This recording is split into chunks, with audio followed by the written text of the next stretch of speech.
21 hours. That is how long the United States and Iran sat across from each other in Islamabad, the first direct face-to-face engagement between the two countries since 1979. And this morning, J.D. Vance boarded Air Force Two, flew home, and told the world, no deal. The bad news is that we have not reached an agreement, Vance said at a press conference in Islamabad before departing. And I think that's bad news for Iran much more than it's bad news for the United States of America. That single sentence, designed to project American confidence, also contained within it an admission that nobody wanted to say out loud. The most consequential diplomatic encounter in nearly 5 decades ended without resolution. And now the 2-week ceasefire that made those talks possible is ticking toward its expiration on April 22nd, with no agreement, no clear path to one, and Iran's state media reporting this morning that Tehran currently has no plans for another round of negotiations. This is April 12, 2026, day 44. Let us break down what actually happened in that room, why it failed, and what the chessboard looks like with 10 days left on the clock. The scene itself was extraordinary by any historical measure. The Serena Hotel in Islamabad's red zone was requisitioned entirely. Guests asked to vacate. More than 10,000 security personnel deployed across the capital. Schools and government offices closed for 2 days. The Pakistani Air Force flew escort missions for the Iranian delegation's aircraft. What happened inside those walls over 21 hours is, by design, only partially known. But from what both sides have said publicly, and what Iranian state media and U.S. officials have confirmed independently, we can construct the picture with reasonable clarity. The talks were initially structured as proximity negotiations, both delegations meeting separately with Pakistani Prime Minister Shehbaz Sharif as the intermediary. But they evolved into something more direct. The two teams eventually shared the same room, with Pakistani mediators present. Technical papers were exchanged and reviewed repeatedly. Vance spoke with Trump at least half a dozen times during the day.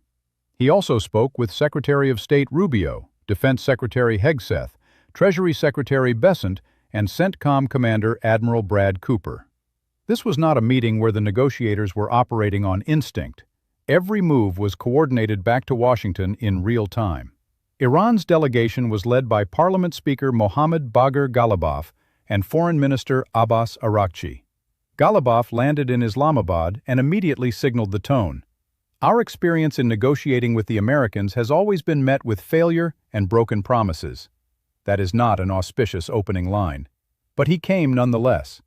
And Iran's foreign ministry spokesperson confirmed afterward that intensive negotiations continued uninterrupted, covering the Strait of Hormuz, the nuclear issue, war reparations, sanctions, and a complete end to the war. 21 hours of substantive engagement on the most divisive issues in the relationship is not nothing. It is, in fact, more direct U.S.-Iran diplomatic engagement than the two countries have had in 47 years. The talks still failed. But the failure was not theatrical, it was structural. Here is what broke down, and why it was always going to be the thing that broke down.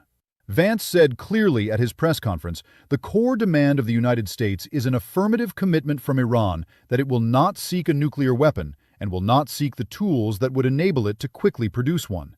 That is the core goal of the President of the United States, he said. And that's what we've tried to achieve through these negotiations. Iran did not provide that commitment. Now, context is essential here. Iran has argued for years that it does not want a nuclear weapon, that its enrichment program is for civilian energy purposes, and that the IAEA has repeatedly confirmed it has not found evidence of an active weapons program. But it has also enriched uranium to 60% purity, a short technical step from the 90% weapons-grade threshold. And it has an estimated 972 pounds of 60% enriched material, according to IAEA data from June 2025. Experts calculate that amount, if further enriched, could provide fissile material for multiple bombs. Vance also repeated the claim that U.S. airstrikes in June 2025 destroyed Iran's Fordo and Natanz enrichment facilities, a claim that has been disputed by the IAEA.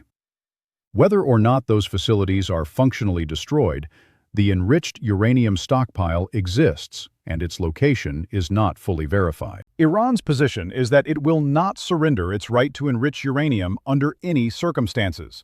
That right is explicitly listed as point 3 of its 10-point negotiating plan.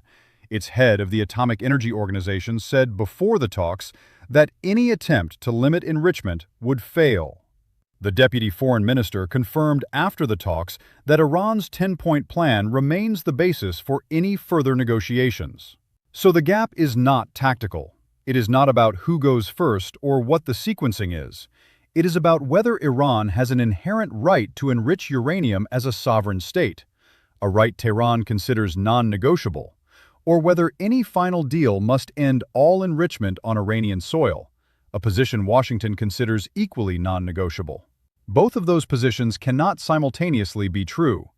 The talks failed because the central demand of each side is the exact thing the other side will not give.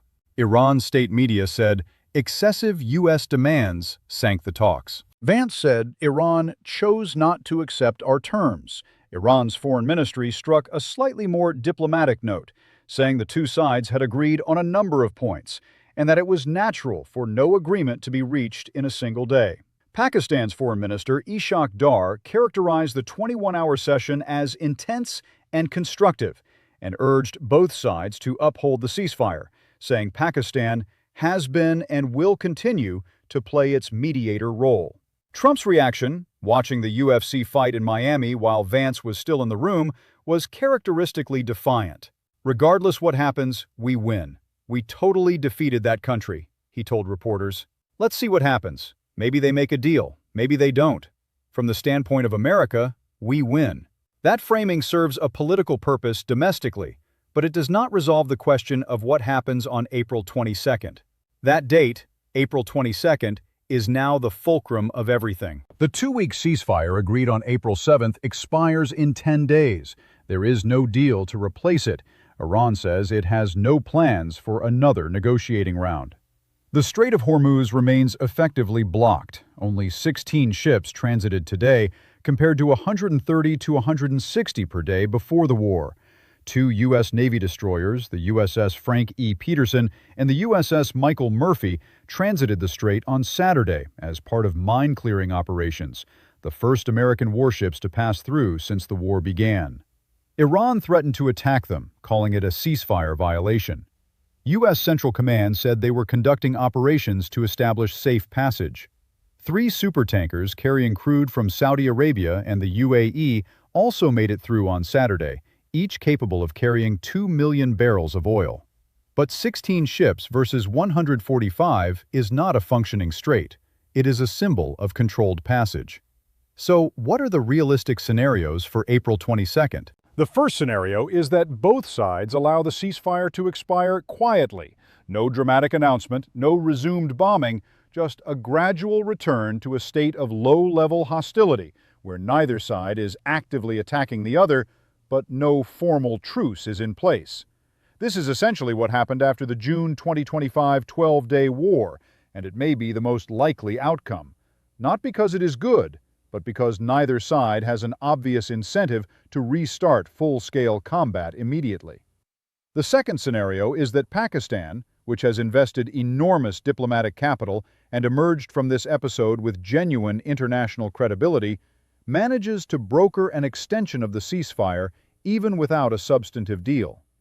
This is the outcome Pakistan's foreign minister was explicitly calling for this morning when he urged both sides to maintain the ceasefire's positive spirit.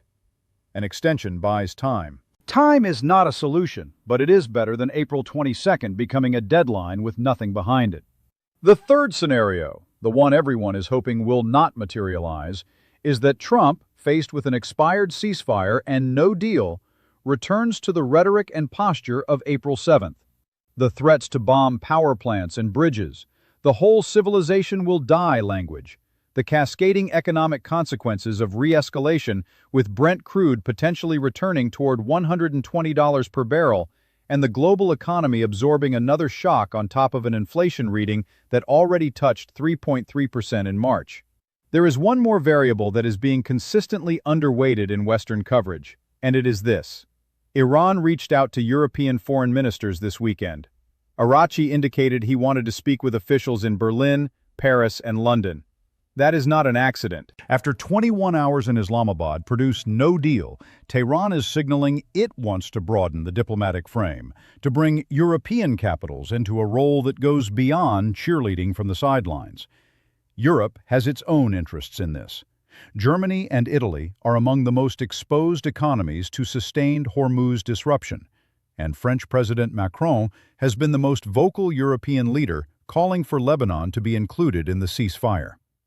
Whether a European diplomatic track can produce what a Pakistani-mediated track could not is an open question. But the fact that Iran is reaching for it tells you something about Tehran's strategic calculus. They do not want a return to war either. They just want a different deal than the one Vance put on the table. Let us zoom out to the strategic picture, because that is ultimately what this channel is about. The Islamabad talks failed, but they also happened.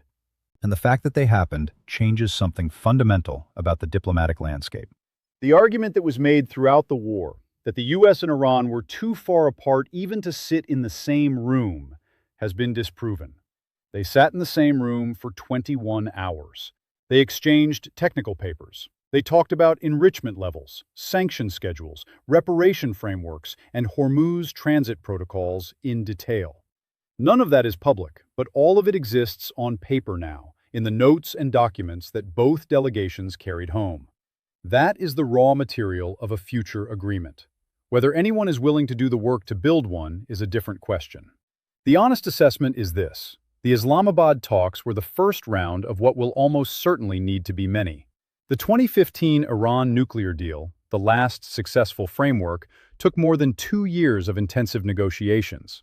What happened in Islamabad over 21 hours was, in historical terms, an opening session. A difficult, consequential, historically unprecedented opening session, but an opening session nonetheless.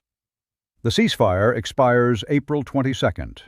The Hormuz is barely open. The inflation data is grim. The midterms are 7 months away, and both sides are at home now, deciding what their next move is. The pieces are not static. They never are. Watch closely.